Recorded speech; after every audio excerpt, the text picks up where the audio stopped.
Hey guys, it's Mitch. How's it going? We're back to finish up the Marvels series. A series I never really thought I'd get around to, and now that we have, it feels weird that we're actually coming to a close on it. So today we're going to take a look at Marvels number 4. So just before we get into it, if you enjoy the channel, if you feel like you might want to help out a little bit, what you can do is in the description, there's a link to my Patreon, and if you subscribe there, that'll give you access to everything I do, from the Blood Force stuff to the YouTube videos before they get uploaded to YouTube, as well as some Patreon exclusive content. So let's open this thing up because I'm aware I'm reflecting in this and that's just going to be distracting. So, let's just get that over with. So Marvels number 4, we should do a quick recap. Marvels basically is the life of the Marvel Universe as seen through the eyes of Phil Sheldon, man-on-the-street photographer. We started out in Marvels number 1 during World War II in 1941, at the dawn of Marvel Comics, really, with the Human Torch and Captain America and Namor the Submariner. In Marvels number 2, we were in 1963, around there, when the Marvel Universe was in full swing, the Jack Kirby Stan Lee Marvel Universe, that is. And then in Marvels number 3, we dealt with the coming of Galactus. So we've had some big events to deal with. This one it's a big event in Marvel's history. This is the death of Gwen Stacy. It's a smaller event, though, in terms of scale, though, which is nice. So we'll start with the cover. That's a nice shot. A little bit reminiscent of Alex Ross's Joker cover, actually, which makes me think that this is probably Alex Ross posing, because I think he did for that one, too. And yeah, this is book 4, The Day She Died, written by Kurt Busiek and painted by Alex Ross.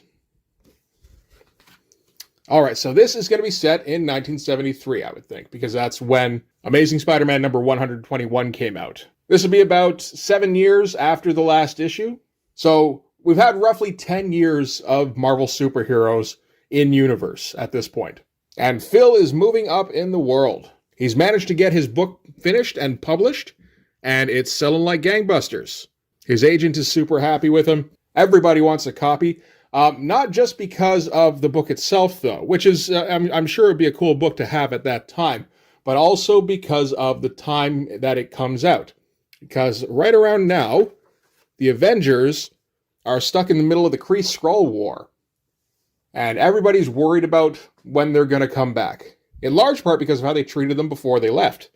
Just before they left, I never read much of the Kree-Skrull War, so I'm not entirely sure how it went down. They're saying here a senator was impersonated by a Skrull and incited the public against the Avengers. They were slandered in a Senate investigation, and they tried to have them forcibly arrested as traitors. And I imagine that's kind of what kicked off the Avengers' involvement. Could be wrong, I don't know. But now they're in another galaxy fighting a war that they don't have anything to do with. And if they don't win, then humanity might end up dying as a result. So dire circumstances, but one that people are starting to get used to is the thing. And they can't get any kind of updates. Like, how do you get updates from another galaxy? So they just kind of have to sit around and wait for them to return and hope that everything turns out okay. Now, we get some nice lines here. In my day, we'd have been honest about it. Walter Winchell or H.V. Keltonborn would have come on the radio. Tonight, America holds her breath and hopes that wherever they are tonight, her boys are safe. We hang our heads at the injustice we have done them and silently beg their forgiveness. But not today. Today, we buy books by way of apology and eye each other on the subway and say nothing. So Phil is still a believer. At their first appearance, Phil had difficulty coming to terms with the Marvels existing in the same world as him. You know, the whole, like, how can a man raise a family in safety knowing that there's things like these in the world? And, eventually came around. Issue 2, it was the mutants that he had to deal with. Issue 3, it was the end of the world. And through it all the Marvels have come through and saved everybody. Every time the public rises up against the Marvels, which they do a lot, Phil has to just kind of shake his head and wonder what it's going to take to get everybody to realize that they're on our side and they're always going to win. Like, it's not a difficult equation, right? And fantastic spread here for the Avengers versus the Skrulls. I assume this is during the John Buscema era, or roughly thereabouts. And of course, one of the standard things about the Marvels series is that we don't generally see big spectacular shots of the Marvels in action. This is a little different because, Phil's not here.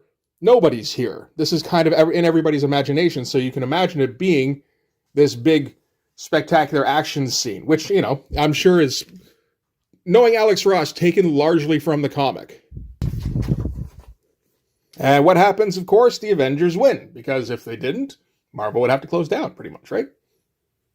So they come back, everybody's safe, and they do basically the same thing they did at the end of Marvel's number 3, where they all just kind of shrug and go, I wasn't that scared. And we go on vilifying superheroes because that's what you do with celebrities, right? Yeah, you build them up and you cheer them on when they're on the up, but then once they get to where they're super famous, then you got to tear them down again, right? So we're going to cut now to, this is all post-Kree-Skrull War. Phil is among the guys, so the bullpen guys, and he's introducing his new assistant. And all the guys are going to rib him that he's a big hotshot now that he's got his big book. He's going to hire out all his work. They're basically accusing him of going Liefeld. And, it's obviously a bit more mundane than that. Phil's getting old. He's in like his mid-50s now. He's not as fast as he used to be. His hands don't work quite as well. And more important than that, Phil is just getting tired of the whole situation with the Marvels. Not the Marvels themselves, because he still sees them as being, there's superheroes and supervillains, and the superheroes are usually good. And they usually win. And that's as it should be. But the public's perception of them, it hasn't changed in 10 years. And he says part of it is the jobs he's getting. They're not any help, as he sits in on the trial of the Black Widow. Apparently when she was fighting somebody called the Scorpion, and she got wrongfully accused of his murder. Turned out he wasn't even dead, but didn't matter, just so long as we get a kangaroo court out of it. And I like the 70s version of the Black Widow that Alex Ross came up with, too. And we're going to get, just kind of random headlines here and there. Partially to kind of ground you in the Marvel Universe. Like, this is stuff that's going on elsewhere that Phil's not involved in. But it did happen in the comics. And it's around this time. So, there we go. And here it is in, photorealistic fashion. Phil goes down to Harlem to interview the locals about a superhero who's from Harlem, which is the Falcon. But they don't give a shit about Falcon because he hangs out with Captain America all day. How are they supposed to relate to that? And of course, his day job, he gets to hang around with JJ and hear about the evils of Spider-Man day in, day out. And he says, it seems like something new every day, everywhere. The Marvels are being insulted, degraded. What was wrong with us? So maybe Phil's a little bit naive that way.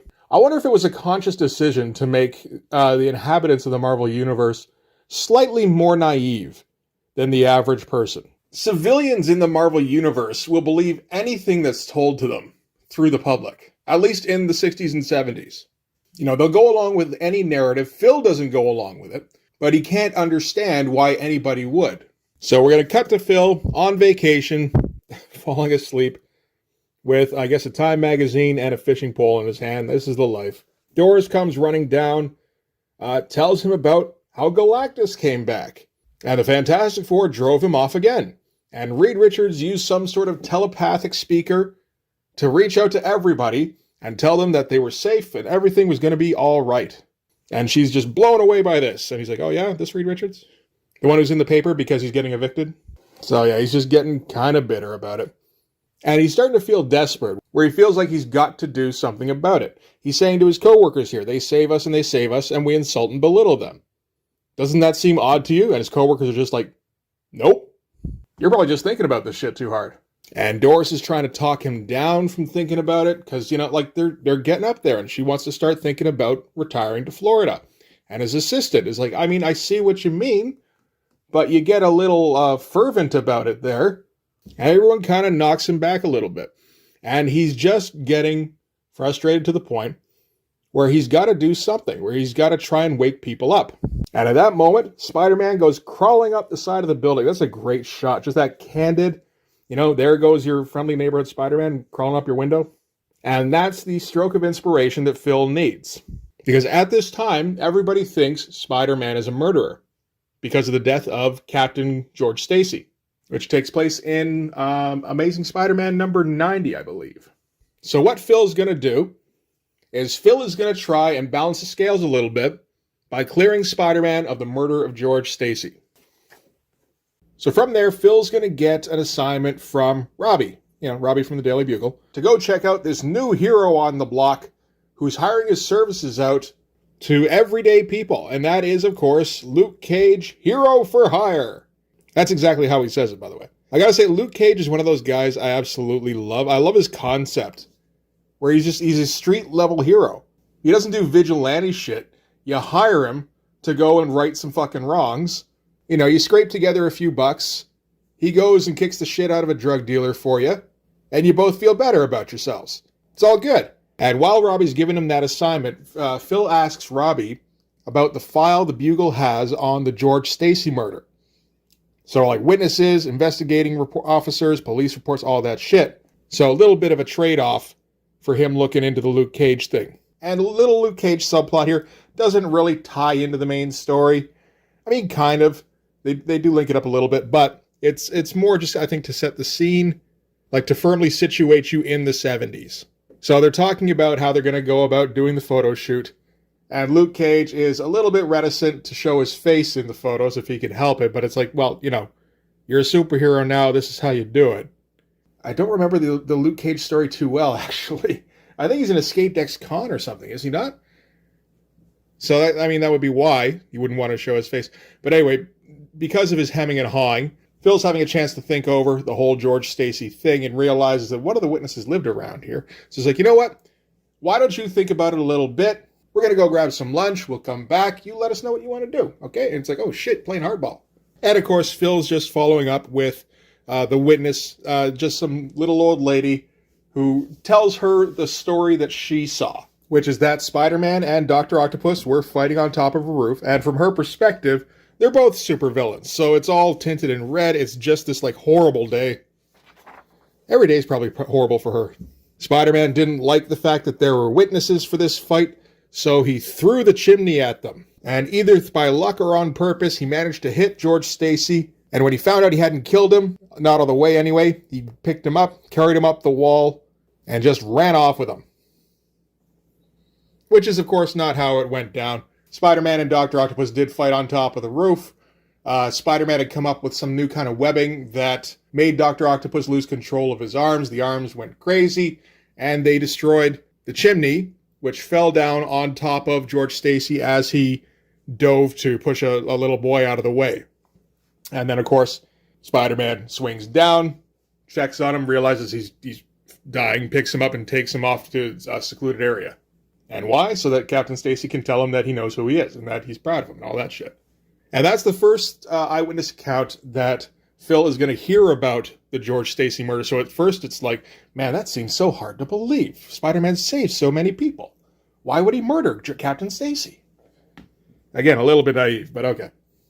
Ringo. So Phil is going to go down to the police department to look into this further. And he brings up the eyewitness account. And the cops there are like, what? No, that's not what, no. Spider-Man is not a suspect in this case. We want Spider-Man for questioning because he's the only one who was actually involved that we can get a hold of. And Phil's like, what? But the Bugle says, the cop's like, don't believe everything you read in the papers. Captain Stacy was one of us. We want his killer worse than you know. But forensics say that chimney was toppled by something hard and metallic. And which of the two on the roof does that fit? So after a momentary waver, Phil is back on Spider-Man's side. And again, just a little newspaper front page letting you know what's going on in the Marvel Universe. In this case, the Hulk is in New York. And the terrified populace flees Greenwich Village. I think that's Robert Plant. So back at the Phil household, where Phil and Mrs. Phil and the little Phillets, the fillets? No. I'm just hanging out, playing some board games because it's the 70s and there's no phones. And it's interesting, when I was first reading this, I'm like, oh shit, they didn't really age the daughter. Oh, wait, no, that's the younger daughter. That's the older daughter. Just the younger one pretty much looks identical to her when she was younger.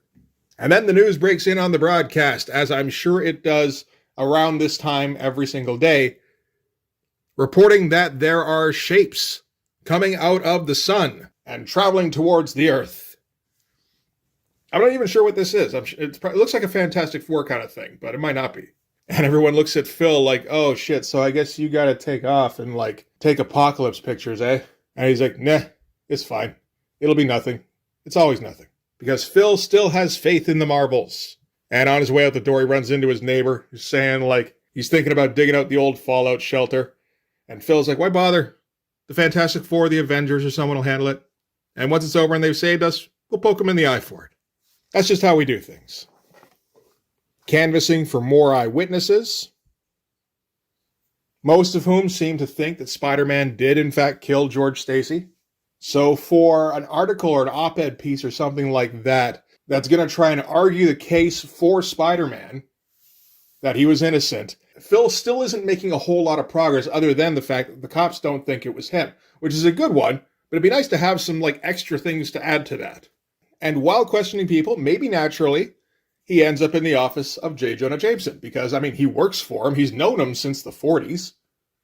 And J. Jonah Jameson has an opinion or two about Spider-Man, so, let's get him on the record. And while he's going over the Spider-Man thing, something comes up that I think has been bugging Phil. He's like, recently you've written articles accusing Spider-Man of kidnapping Dr. Jorgensen, the blood specialist. You also wrote an article stating that he proved himself yellow by not stopping a crime wave. And JJ's like, yeah, so... And Phil says, so how can you exhort Spider-Man to act by calling him a coward, but when he does act, you label him a criminal? And we get a moment of clarity from JJ here, where he's just like, Phil, if he was a hero, if your Marvels were truly the noble, selfless crusaders they claim, how could the rest of us measure up? How could we meet that standard? And Phil's at a bit of a loss for a second. He's like, what does that have to do with anything? Nothing. Doesn't have anything to do with it. And he goes back into his J.K. Simmons role, just, Spider-Man is a glory-seeking fraud, and I'll expose his hypocrisy whenever I... So later in his darkroom, Phil wonders to himself, is that all it is? It's just jealousy? It's like, well, shit, yeah. That in general powerlessness, I imagine. Again, particularly in America, where you're all about pulling yourself up by your bootstraps, making something of yourself from nothing, and affecting the world around you. And then all of a sudden, all this shit starts happening that you can't have a direct effect on, but they can. And from there, you have two choices. One is to be a fawning fan, which again, you don't have any effect on anything, or you can rail against them, and maybe through Senate, through the police, through the army, through whatever, you can have them shut down. And then you did that. Good for you. And we're going to end with the Luke Cage shot here. It's a good one, too. And this is the time. It's just, if that's the case, then you better look out, Cage, because no matter how low a profile you keep, it won't be low enough. Once we're through with the others, we'll hammer you down, too. And now we get to Dr. Octopus captured. And also, the wedding of the Wasp and Yellow Jacket. Oh, I'm sure that went well. So naturally, Phil jumps on the phone and talks to his agent about, you gotta get me in there. I need to speak to him now. Because I'm Phil Sheldon, goddammit. While he's on the phone, his assistant starts mooning over Daredevil fighting Black Widow on TV. And he's like, oh, look at the move. Isn't it great? Don't you wish you could be there? And Phil's just, I'm not sure exactly what to make of this. Just kind of a blank look. We're just like, I've seen it. And from there, we're going to cut to a New Year's Eve party at the other paper. I think it's the Globe, the one competing with the Bugle. And not a whole lot of cameos in this one, although that might be Mike Tyson. But I'm pretty sure we got Clark, Lois, and Jimmy in the back here, too. So that's something.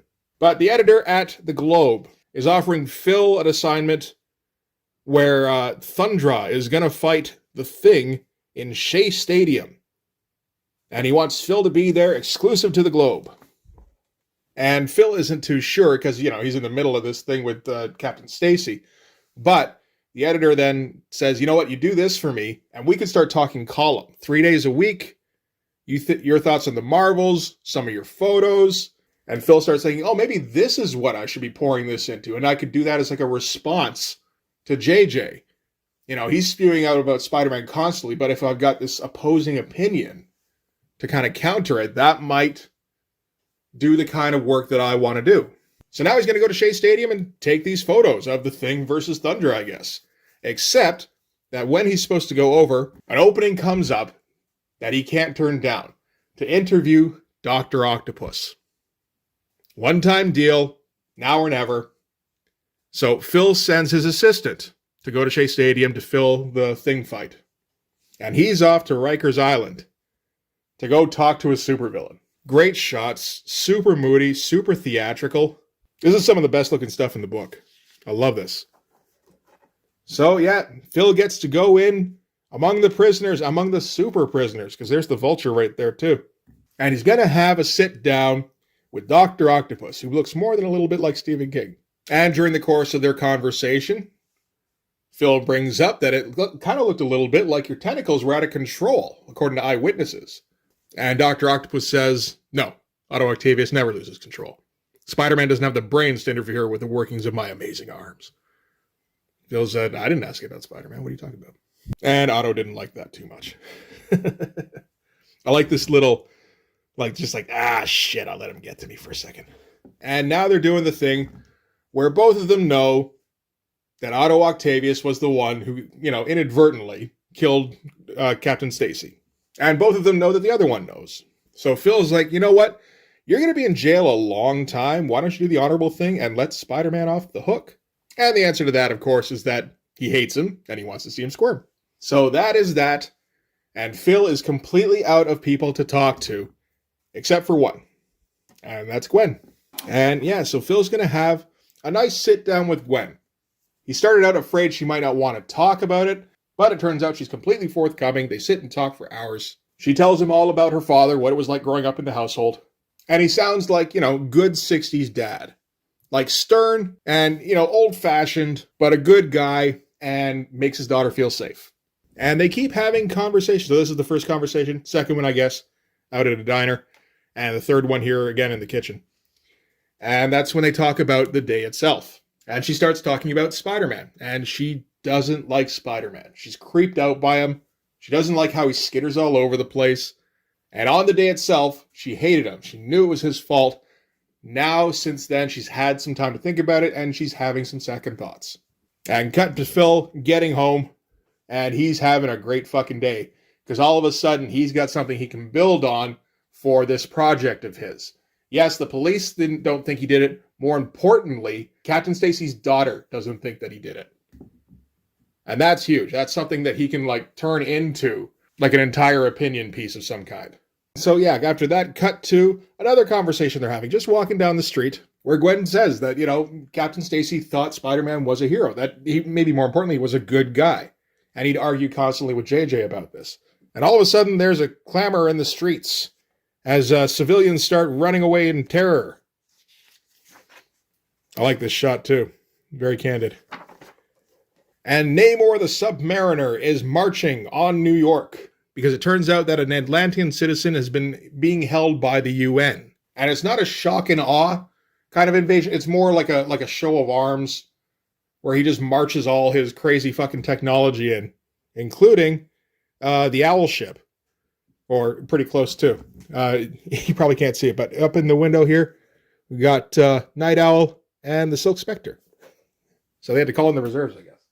And Phil does his thing where he starts taking photos, but in the middle of it, he notices that Gwen is kind of getting knocked over by the beauty of it, because they've all got this prismatic kind of thing going on, because part of the deal with these machines is they only work in the water. So they've got something that's super hydrating the air, and you get this constant rainbow effect.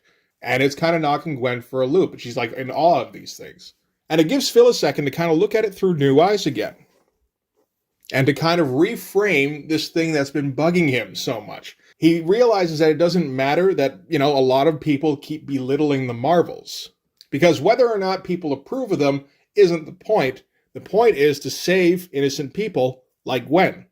And of course, since the Atlanteans are on the march, that includes Namor, who flies by. And Phil has experience with Namor. He's been there since the start. And seeing him here kind of puts it in perspective. He sees it back since the beginning, from when he first saw him, and everybody was scared at him, and they hounded him, until he lashed out at them, and then they labeled him a villain, and all of a sudden he realizes what this project has to be. This has to be a book, and not a book of photos, but a full-on major work about the Marvels and what they should mean to people. And this hits him like a ton of bricks, because this is the project that he's been building up to his whole life without knowing it. And the centerpiece is going to be the vindication of Spider-Man, where he's absolved by the daughter of the man he was accused of killing and praised as a hero by the man himself. And it's an epiphany moment. This is something that he can do that is important, right? And off in the distance, there's a plume of smoke rising from a building, which is a little bit of foreshadowing. Very truncated foreshadowing, but foreshadowing nonetheless. And I mean, in the Marvel world, that probably happens all the time. So Gwen offers to meet him later to give him her father's journal, which is another thing, because if it says in there that George Stacy thought Spider-Man was a good man, that's a foundational piece he can put in his book now. So he goes to meet her later at her place, only that she doesn't open the door. And he's a little bit put out, partially because he's thinking, like, she's probably at that Parker kid's place, and he hates that Parker kid. He's a fucking weasel making money off of Spider-Man's back. And happens to look up at, maybe the right time, and sees the Green Goblin coming out of Gwen Stacy's apartment with her unconscious. And he takes off. And Phil has to follow, because, not only is she the centerpiece of his life-defining work, she's also the symbol of innocence that he's been holding up here, and, kind of the most important person in his life at this time. So he jumps in a taxi and tells him to follow that goblin. We had a nice little John Romita cameo here. And John Romita takes him about as far as he can before traffic catches him. And he's just terrified the whole way. And so now he's got to chase him on foot to the Brooklyn Bridge.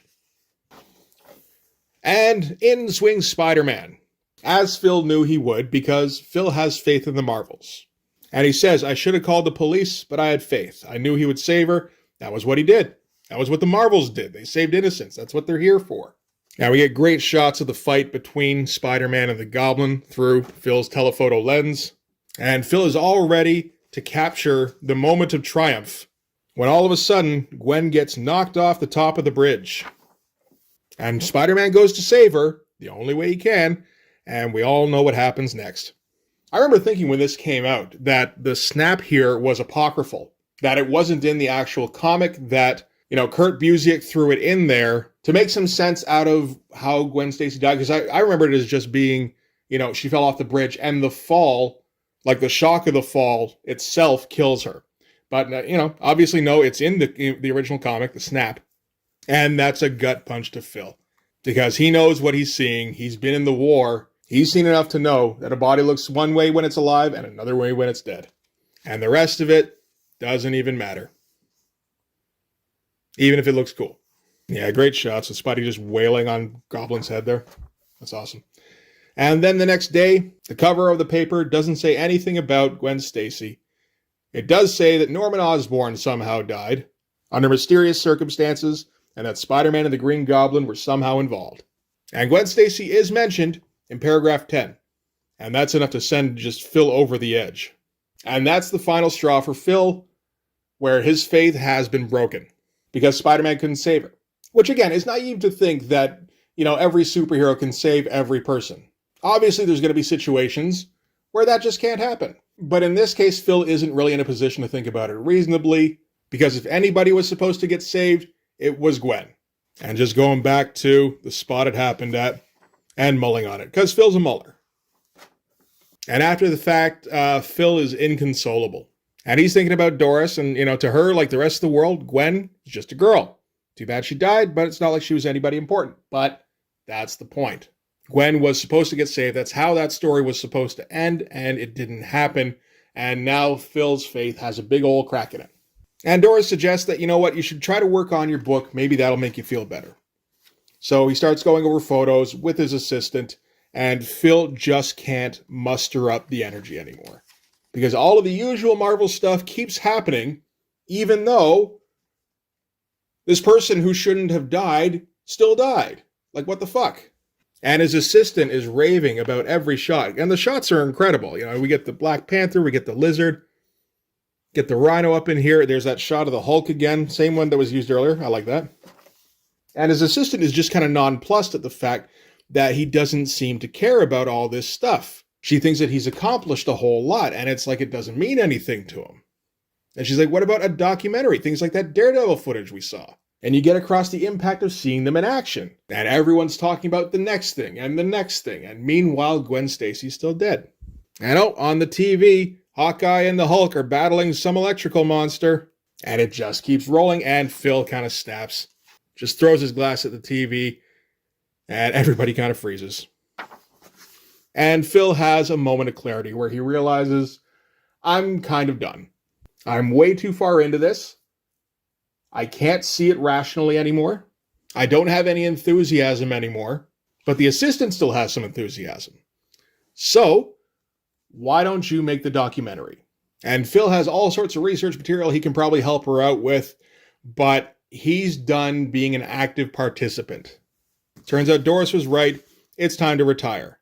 So he's like, you know what? Let's take a photo to remember this. The moment when Phil Sheldon decided to call it a day. Get Doris in here. You know what? There's this little paper delivering kid. We'll get him in here too. He's a regular American kid. What's your name, son? Danny Ketch. Yeah, we'll get young Danny Ketch in here. Danny totally not gonna have a horrible, fucked up, demonic, tainted life. Get that kid in here. Let's just take a nice, normal photo, and that's what we're gonna end on. Nice shot. You know, the sun peeking behind the clouds. Doris is a little bit nonplussed, but hey, I get to move to Florida. It's all good. Phil seems to be cheering up a little bit. Maybe this is okay anyway. And that's where it ends. So yeah, that is Marvel's number 4, which is a great little issue. I mean, you know, it's a 48-page fucking prestige edition. All the bells and whistles with the acetate cover over the cardstock, over the glossy interior, fully painted, the whole 9 yards. But the story itself is small, particularly after the last issue. You know, last issue was all bombast and Kirby end of the world shit. It's great. So after that, you can't really top the coming of Galactus for size, for scale. So it's a smart move to go quieter, to go smaller. And I mean, it's not a bad idea to have an issue that focuses quite a bit on Spider-Man. He's kind of the face of Marvel. I mean, particularly in the 70s, right? And you want a big defining moment. You can't get much more defining than the death of Gwen Stacy. And I think it was handled extremely well. Like I said, I think Phil gets a little naive from time to time. But in the Marvel Universe, I think you kind of need that. If you had someone who was completely cynical, it would be out of place in the 70s. That's more in line with, like, say, 2024. So anyway, that's it for the Marvel series. If you haven't read it, if you don't have copies, I recommend you pick them up because they're awesome. You don't necessarily need to pick up number 1, but it's still a good story. But anyway, that's going to do it for this one. Thanks very much for watching. If you like this video, please hit like, hit subscribe, hit the notifications so you know when the next one's coming out. Go over and subscribe on my Patreon. That'll give you access to everything I do, from the Blood Force stuff, the pages and the finished comics, to the YouTube videos before they get uploaded to YouTube, as well as some Patreon exclusive content. You can also follow me on Instagram and DM me there for commissions. And you can go and join the Blood Force Discord server. Drop some art, talk about 90s comics, or any comics you like. I don't think anybody will mind. Tell us all how old we are. We can take it. Thanks again for watching, and I'll see you guys in the next one. Bye-bye.